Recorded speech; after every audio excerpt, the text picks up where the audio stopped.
What's up, everybody? Welcome to the broadcast. Today we are working with Old Yeller, our Yanmar excavator, and the Fecon mulching head. Let me show you what we got going on. I don't know if you guys can see. Luckily it's foggy and it's kind of overcast this morning, so the sun's not too bright.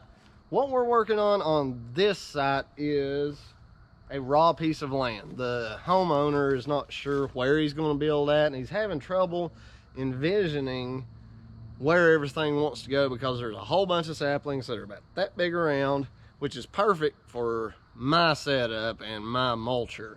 We're just going to go through here and selectively mulch everything that's standing, and I'm going to try to get everything that's on the ground. Once you cut a sapling and it's laying flat on the ground, it's hard for this mulching head to pick it up. So you guys who are thinking about buying one of these machines, keep that in mind. It's probably not going to take us but a few hours to run through this lot. It's like a little over a half acre, and it is sparse. And the saplings, it looks like about 95% looks like white pine and jack pine. So a little bit of maple, nothing major. So we've got another spot over here, another little project. I'll show you that too. On my right is the construction entrance. It's just where we went and ripped out, actually, yeah, I went in and ripped out all the little saplings and scrub, and there's a couple old stumps. Just ripped those out, tossed them over here to my left, and I did this yesterday just because I knew we were going to get a little bit more rain. I wanted to get the leaves and the top scraped off so it could drain a little bit and start drying out. I need to be in and out of here in 2 days, today and tomorrow. We've got another project on Wednesday, and then we've got to move to another project on Thursday.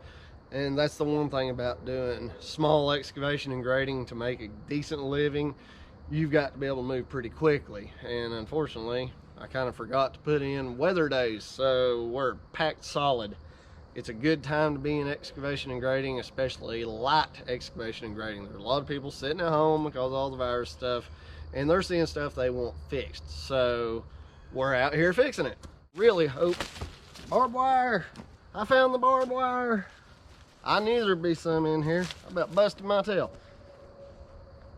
I really hope that this dries out between today and about midday tomorrow to where I can bring in some road bond and get this gravel in. He drives a really low little Mercedes car, so the transition from the road down there up to here has got to be fairly gradual, and I'll show you how I do that as far as using the machine and taking the blade and floating it as if it were the bumper of a car.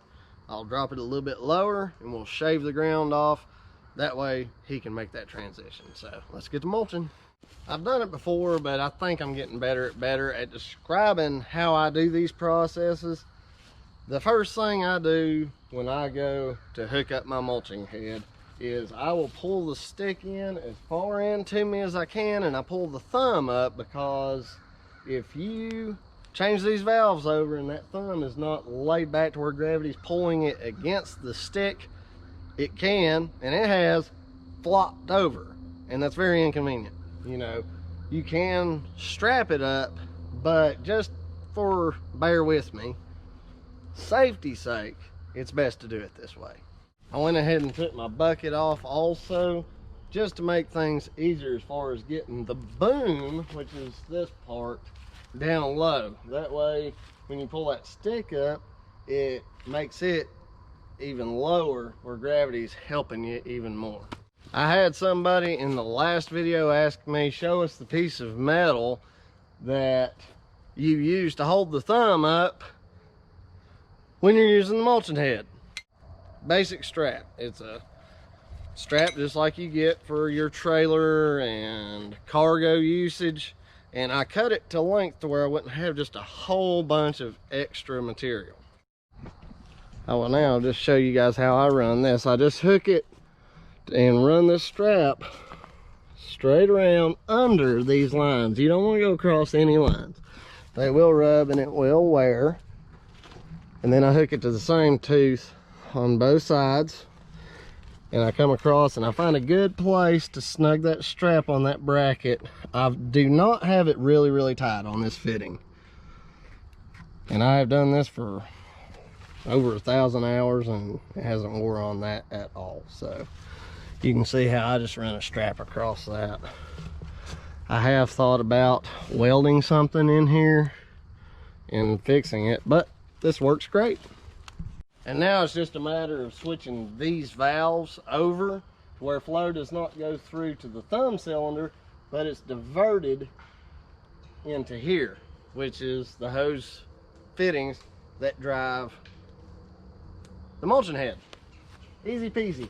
I've got one on each side here, and then I've also got the valve that I have to change over at the hydraulics in the machine that changes it over from a two-way flow to a single way.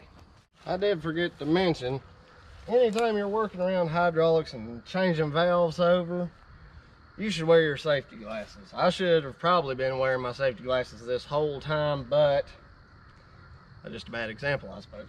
So I'm gonna change my valves over, and what I do on this machine to bleed the pressure off these lines is you turn the key to the on position. You don't start the machine, just on position. Put your safety lever down just like you're going to operate the machine, and then you move your thumb control to specifically loosen the pressure, relieve the pressure off of these lines. But it's also a good idea to move all the joysticks around just to relieve and release the pressure on the whole system. That way you just don't have anything transfer over and give you issue. Let's see this one next. Yeah, this way. Yeah, that's right. Once I get my wrench adjusted correctly. See, I can tell if this is hard to turn, it's probably got pressure on it. Yep. There you go. We'll do this one. They have bump stops. Well, mine do anyway. So you don't over adjust. It'll just let you go so far. Well, let's see if it has any pressure on this valve. It should not, but it might. Nope, no pressure. If it's turning really easy, you probably don't have any pressure on it. Nope, all good. We're ready to warm this thing up, get it greased, and then we'll start mulching and talk a little bit.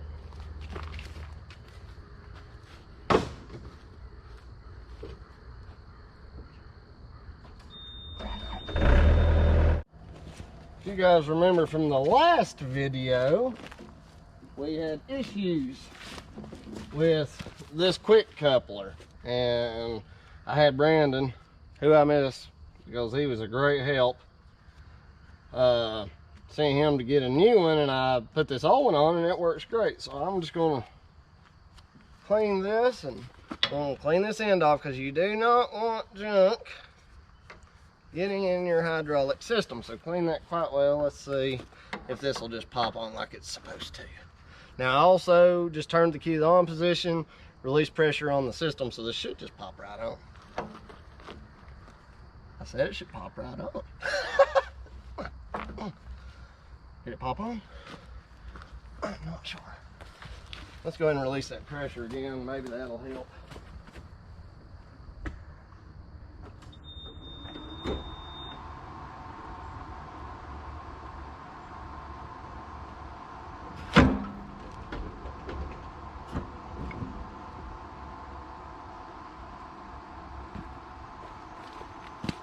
One thing about hydraulics, all these fittings have to fit tightly, but in order for it to fit tight, it can be tough. So there it went. So we all just learned something right there.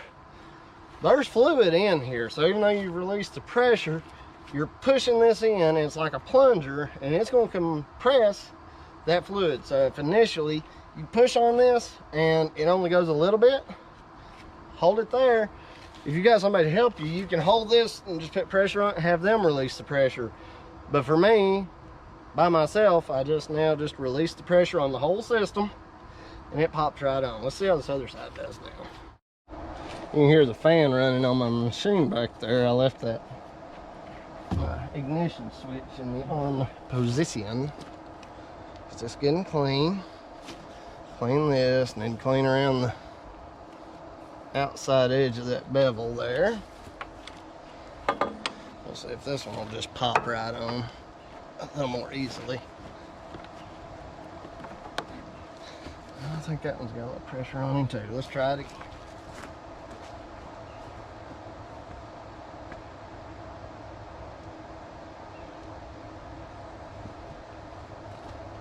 With that valve switched over, it should really just free flow on one side or the other. There he went. I just wasn't holding my mouth just right, was I? Alright, let's see if he'll come off. Nope, that's good. This is your case drain. If the head hits something hard, and instead of overpressuring the system, it'll push fluid out through here and makes it where it just releases the pressure. Bypasses it, if you will. I don't know just how much this next bit is going to help anybody, but I'll show you. Since it's something I have to do, you'll probably have to do it too if you're doing this. I keep a plug in the end of this, that way junk and critters and ants and whatever else have you stays out. So I'm going to loosen that just where I can hand do it. And I keep a cap on this. That's a plug, that's a cap because it goes over. We're just going to loosen it as well. All right, now that you got everything hand tightened, gravity's going to pull fluid out of here. So, and this is all elementary to you guys who are experienced. I'm going to go ahead and line up, make sure I'm close.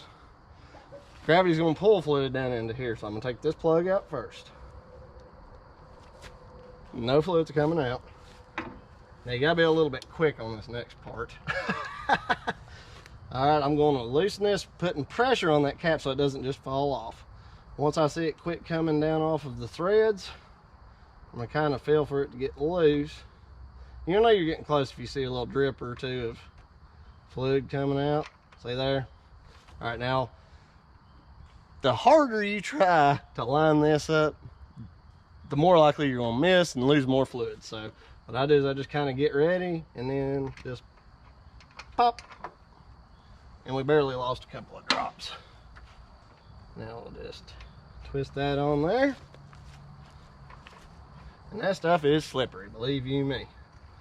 Use these gloves that's got the rubber coating. That way you don't get that stinking oil on you. And believe me, it do stink. It stink bad. Now this line does not have to be super, super tight, just snug. Now what I do is you've got your plug, your cap. They will fit right together.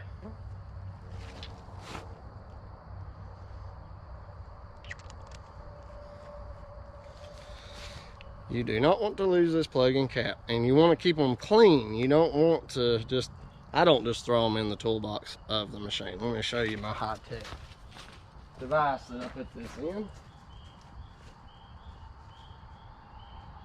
I get there, boy, it still smells. I tell you what, hydraulic fluid stinks. It smells awful.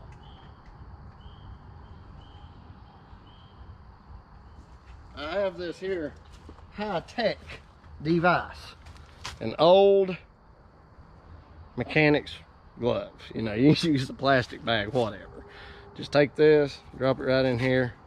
That way it holds any little residue, and I just throw it in the compartment under the seat. And that is how you put a mulching head on. Alright guys, so the purpose of this video is yet again, just like the last mulching videos, is to give you guys some real-time experience with this thing to see if it's a machine that is going to work for you. It's going to be ideal for what you're doing. We're going to be mulching mostly stuff this big, which is not exciting. We'll mulch some bigger stuff just to show you guys the difference in rate of speed. The hardest thing about clearing underbrush, especially with a machine that costs you so much to operate in any given amount of time, it's hard to look in just a super thick pile of brush and guess what's in there and guess and estimate how much time it's going to take you to do it. A lot of times there are old rotten logs in there. There is metal fencing that's going to get wound up in the machine, and you will get, as you get more and more experienced, you'll be able to look at a tuft of growth and be like, there's wire in that. And you'll be able to look for clues around the area. If there's a fence on that end of the tuft and there's a tuft, you know, there's fence on that end, more than likely, fence runs through it and you're going to get stuck in it. So, we're just going to run through this, doing some real-time views. The first view is going to be just flipped over where you're at, so you'll see what an operator view looks like. And then we'll put you on the roof, we'll put you out on the tripod, we'll put you everywhere. That way you can see exactly what's going on and hopefully help you make an educated decision on whether this is a good machine for you or not. It is expensive. It's about, I think, $20,000 to $22,000 for this head and the hoses. The machine needs to be tweaked just a little bit most of the time. Sometimes they can adjust them from the factory, but mine had to be tweaked a little bit. So, that's enough yakking without action. Let's get started mulching. Alrighty, I can tell you guys right now that we are at a full spool. This is a little bitty pine sapling, and they are kind of tough to get a hold of. But once you get a hold of it, he's done. These teeth are not new. They've got quite a bit of wear on them from the last project. Now see, this guy's leaning away from me. I'm just going to kind of come toward me, and I'm going to show you kind of the aggravations of this machine. You know, that, see, I just broke that off.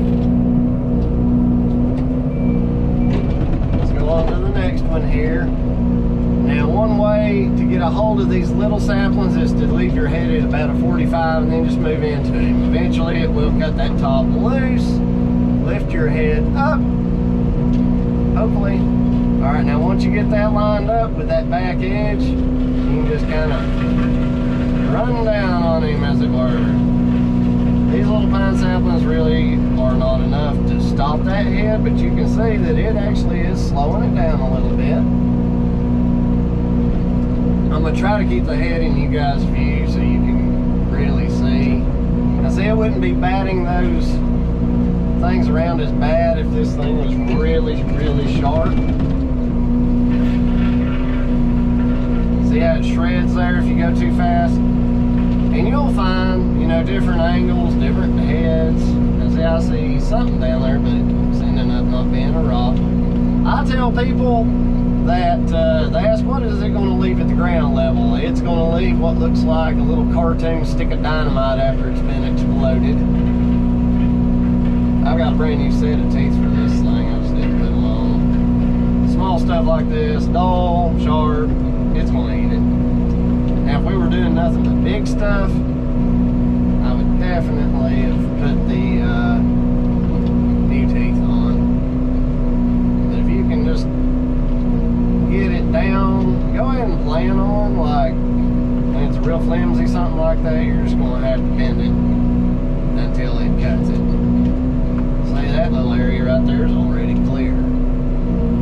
This is great size material for this kind of a project, or this machine, I guess you might say.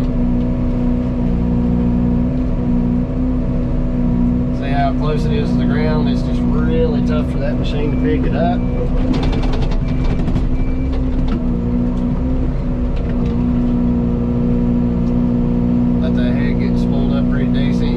Cut these tops out, you know, kind of, you'll see where, see how it's batting it around, but once you get it lined up with that back edge, you can just kind of just let him work.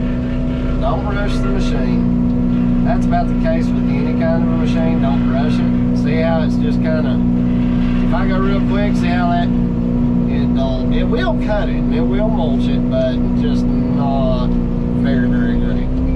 I will also say that if the tree is leaning like this little sapling, it's going to be hard to get it to feed into that back corner. So you may have to just cut the top out, and if it don't want to feed, just bypass it and catch it from another angle. But you'll also find if it's bent like that, you move a little quicker, it'll help it keep from cutting it loose, and you'll be able to keep a hold on it. You know what I mean, Vern?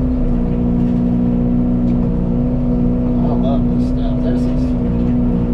This is ideal. You know, you get above realistically 3-4 inches, especially hardwoods. Go ahead and cut these little low limbs loose.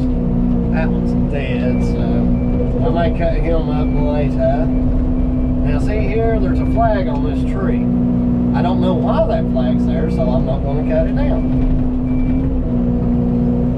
So this is another little, about a 2-inch sapling at the base. Cut that top loose because the top is going to get batted around. See how it's feeding that top out? If it's feeding a top through it and it's not cutting loose, just pause for a brief second and it will cut it loose. Or you can keep going and it'll eventually cut it loose. Just depends on how picky you are. We'll cut this a little bit bigger sapling just to give you guys an idea of what's what. We're not contracted to do one of this size, but we're going to do it anyway. Now you can go up higher. See how high I'm getting right there is about 20 feet. We're going to cut the top out. Alright, I'm going to let him quit batting around so I can get it wedged in that back of the cutters. Oh, come on now. See, now this one I can hear it slowing down the head.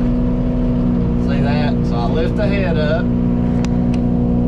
Excavators don't have a whole lot of push through with the auxiliary hydraulics.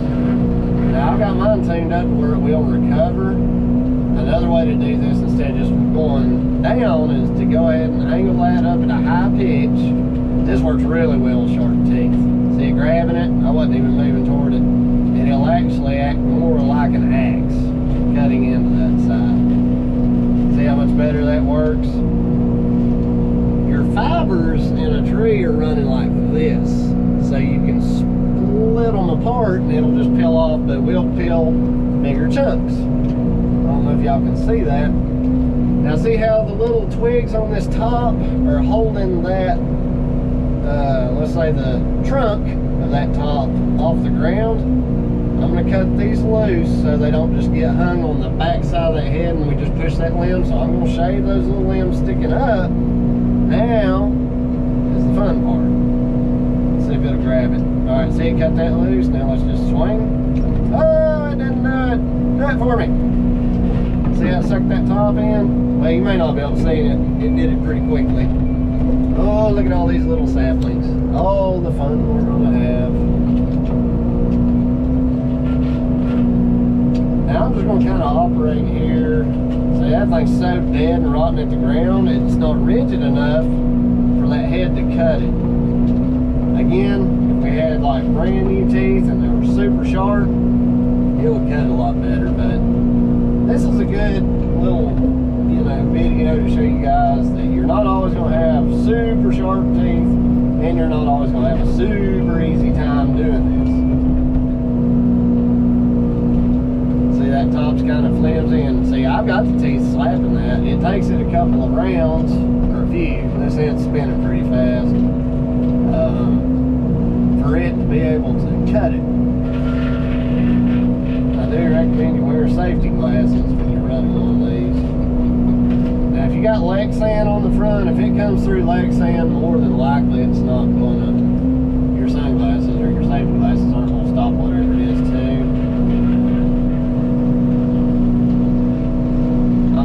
Saplings like this are just fun. They are just fun. Now you gotta watch around you for big trees that lean. So you can move a little bit. You can put your blade down to stabilize yourself a little more so you can be a little more relaxed. Well, there's something hit the windshield, and that does not happen very often. I can tell you, I don't have that happen a lot.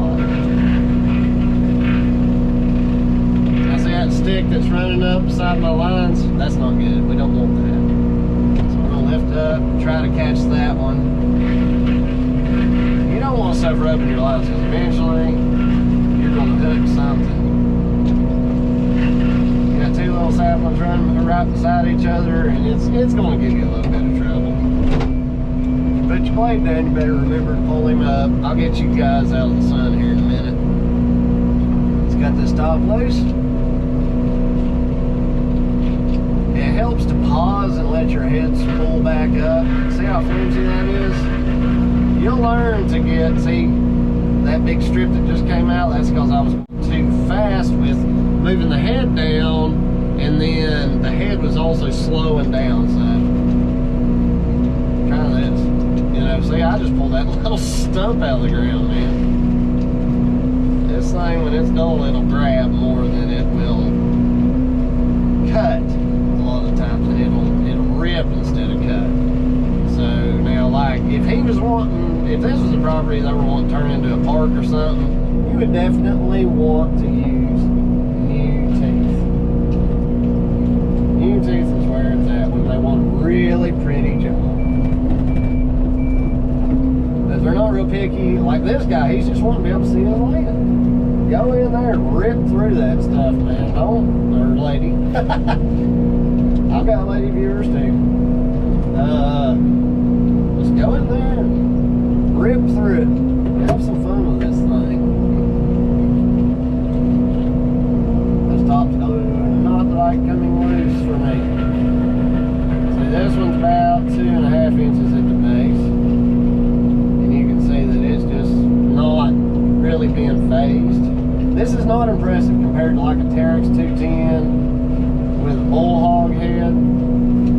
You could just drive through this stuff. You wouldn't be having to do it like me. So if you are in South Carolina or a flat country and you're not running around on wet ground a lot where you might get stuck and need a boom to get yourself out, I would recommend a skid steer unit or a dedicated like a 140. Those things are bad, dudes. I've run the 140 a bunch of times and I really like it. The one I had though was old and it didn't really have air conditioning to speak of.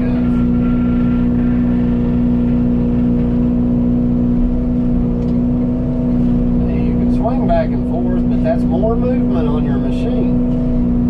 More movement is more wear. Speaking of which, I should probably probably grease my turntable bearing for too much longer. See, this is like just about as much fun as you can have with your pants.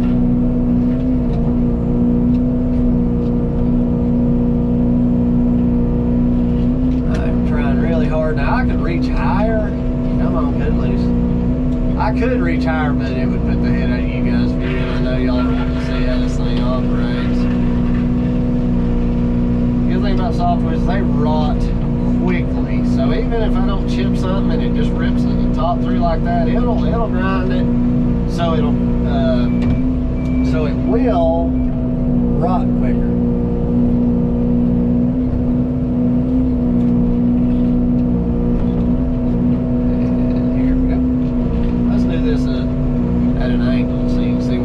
It's springing around. If it's springing around, you're going to have to learn little techniques.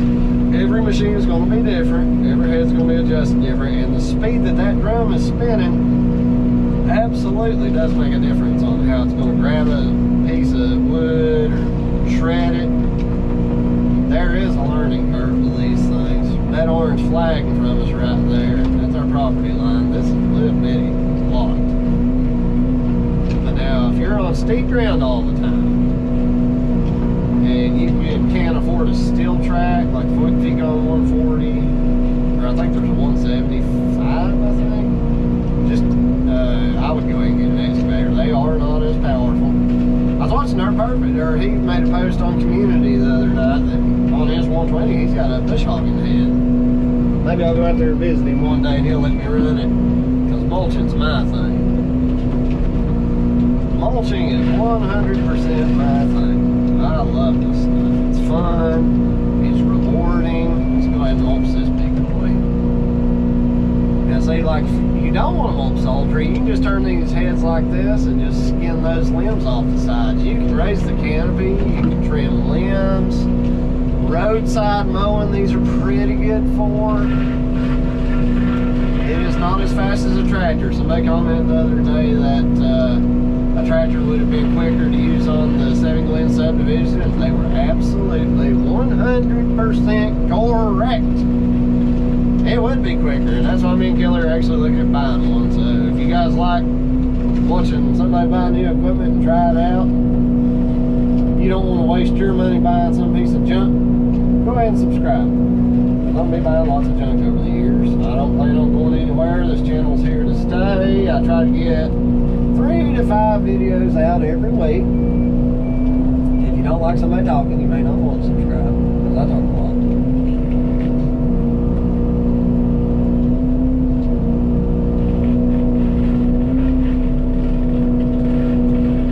That is where it's at. Now, if this was a hickory sapling, this thing's like 3 inches in the base. If this was a hickory sapling, you would be working for a few minutes. A 3-inch hickory sapling is about the same as a 6 to 8-inch poplar as far as this thing cutting it. Now see, since we've had the pump turned up, it's probably spinning this head up faster than you're supposed to have it. But let's see if we can get this top to grab. Nope. No dice. So all we're going to do, we're going to cut these little twigs here loose and hope it grabs it. Come on. See, I was just kind of skinning it. Eventually you can get it piled up on top of something else and it'll get a hold of it. Eventually. Oh, I cut that whole blame tree loose. Now see, that's going to make things a pain for me. Alright, we're just about to where we're supposed to get to on this job. Or this end of the project. Cut it loose. Customer's supposed to be coming up around 10 o'clock. He is supposed to call me when he's on his way, so we can be expecting and looking for him and we don't sling stuff at him. I've got my head on a swivel just about all the time, but I think I'm just going to leave you guys here since we don't have a whole lot of glare today, and I will describe what we're doing as we go along.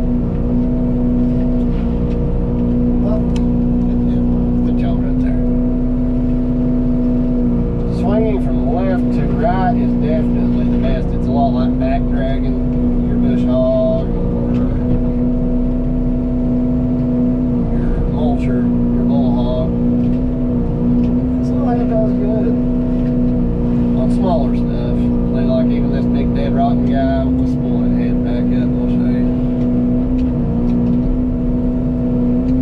That's nothing impressive since it's rotten, but still. Well, there you go.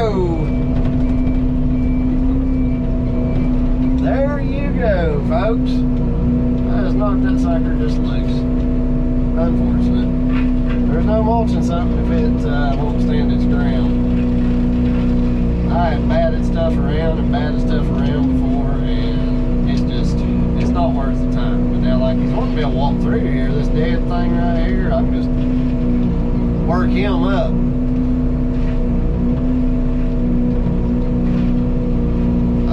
If you want to see what a bull hog can do, go over and check out Upstate Brush Control's channel. His name's John. Pretty cool guy, makes some pretty fun videos to watch, but that's his bread and butter. He's got an ASV, and it's a bad dude.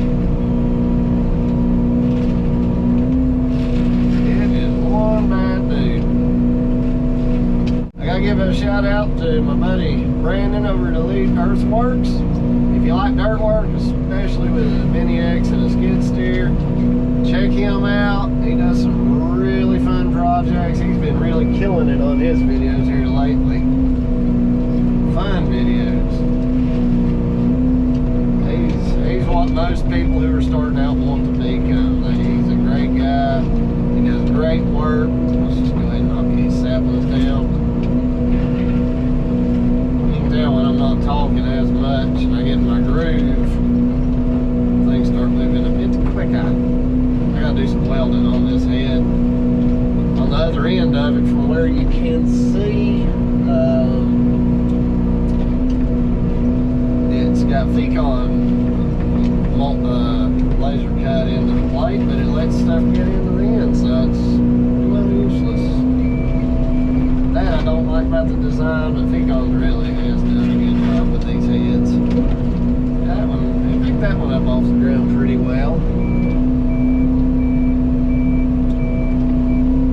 See if we can grab this one. Yep. Hey, this customer's going to have to walk his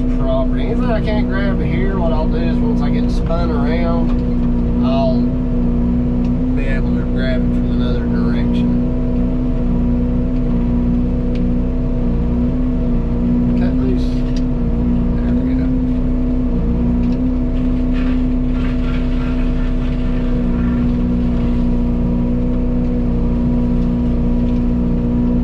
There, not much to it.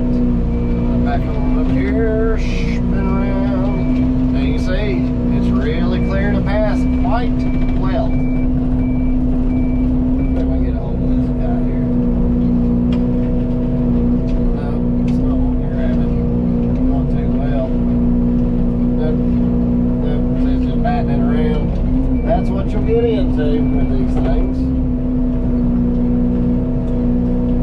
Then I'll work my way back out along this same path and just kind of touch everything up. See that stick pointing towards us? I'll turn that head up, drive at it. And it'll help it get it chewed up. A lot of times what you can't get from one direction, you can grab a hold of it from another. Let's see if we can get a hold of this boy. No, ain't going to do it. Yeah, there we go. I do not suggest pulling that head tilted like that towards you. I will do it. That's because I've done this so much that I pretty well know what it's going to do. Let's see now. See how nice and clean everything looks? So fresh and so clean. Let's get this little stump. Nobody wants to be stepping over stumps. Now what you can do is stick this boom way out like it is, and it takes weight off that rear end and it'll spin a lot easier, especially if you rotate the body and then spin the tracks and just see, I'm spinning, you can't tell it, but I was spinning. Got some cold this morning. Nice and cool. Let's roll out through here. See this little sapling to the left is kind of leaning to the right, and that one might give us trouble getting a hold of it. But see how that one's up off the ground right down there? I can get a hold of that. It'll swing quick, and usually it'll draw it in better. I sure do appreciate you guys. Y'all are my heroes watching this channel. I really do appreciate it.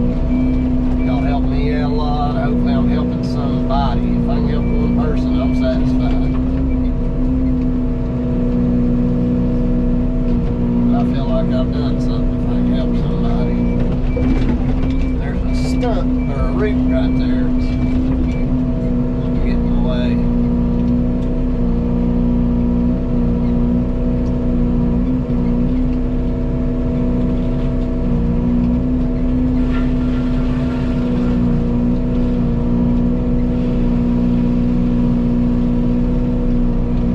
Chew it up, big boy. Put that head spool back up. Y'all let me know on these videos which views you like. See, now I got him. I knew I had him from the start.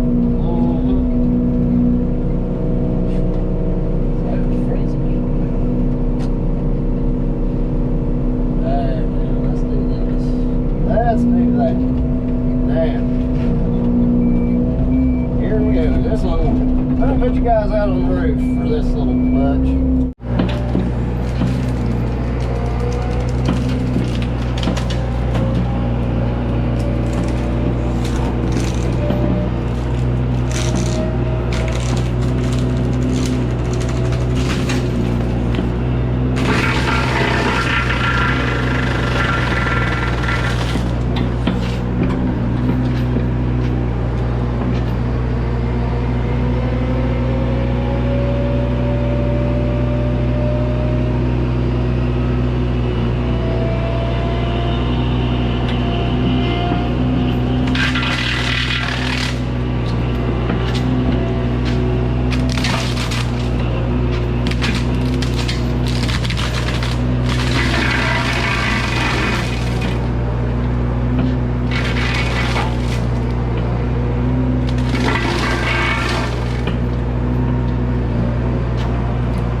Speaking of which, if you will go down one side or the other and click on DigginLife21, one side's the subscribe button somewhere, the other side, just click on DigginLife21 and you can go back and see all the videos I've made. And believe me, the first ones are horrible. They're horrible, they're terrible, they stink. And I do too. It's just awful. Absolutely awful. But I think there's some helpful stuff in there. You know, you guys can see me make some mistakes. And also I've set up playlists finally. You go back and I've got driveway repair, I've got culvert work, which most of you guys out there in YouTube world love my culvert videos. I don't know why, but that's the ones that get the most views. So I've got a playlist for that. I've got a playlist for erosion control, and I'm going to keep building on those playlists so you guys can go back. And if you're starting in this business and you're going to be doing a project that you haven't done before, go back, click on DigginLife21, go up to the search bar, type in whatever it is you're needing to do. I try to get my keywords and my tags. I try to use as many as it'll let me put in, and that way you can search for what you need help with, and I probably got a video on there for you. Alrighty. I just got through thinning these woods out. Got all of the little stuff. It's a little messy. I could have done a lot more back dragging, but this whole lot's going to end up getting cleared, and it looks like it'll get cleared by me. Customer just told me or asked me if I'd be able to clear a house site, and I said you bet. So we'll be clearing some more on this property. Pretty excited about it. Hopefully you guys enjoy this video, and if you didn't enjoy it, hopefully you got something out of it. So we'll go ahead and wrap up this video. I'm going to drop a couple of videos here on the end screen that I think might benefit you guys, and then I'm just going to go ahead and run on over here, and we are going to build the construction entrance for this little project. I'm going to strip all this topsoil off. It's real soft and gets down to a good clay layer, and we'll just haul in some road bond and call it a construction entrance. Thank you for watching. We'll see you on the next one.